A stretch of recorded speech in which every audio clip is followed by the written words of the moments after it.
Living in suburban communities, sometimes we are not aware of this food insecurity. There are people that do not have access to even a fresh produce. Glen Ridge is an affluent community. It's largely a professional community. It's a bedroom community of New York City. Poverty and food insecurity, I think we tend to look at these things as other.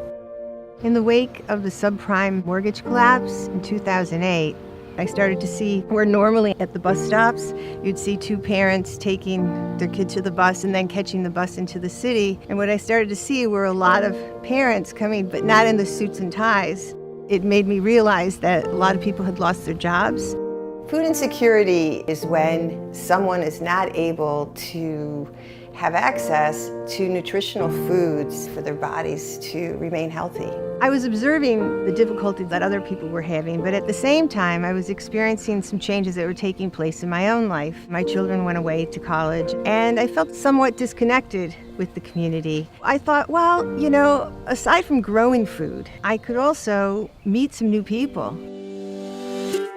Lot to Grow is a community garden initiative that is designed to grow organic vegetables and herbs for local soup kitchens, food pantries, and nonprofit senior residences. We have 6 sites, and they're situated in neighborhoods in the towns of Montclair, Glen Ridge, and Nutley.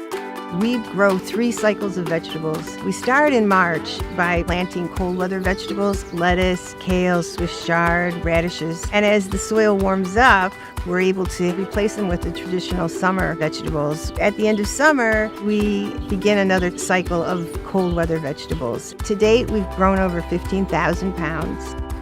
A Lot to Grow is run based on volunteer participation. The produce that we grow here, it's to benefit the people in need within our community. There are a lot of kids who don't have access to fresh produce, especially in the summertime, when these kids are relying on sometimes 2 out of every 3 meals being delivered at school. We're told wherever we go that the food is gone by the end of the day, so we know that it's actually going into people's homes.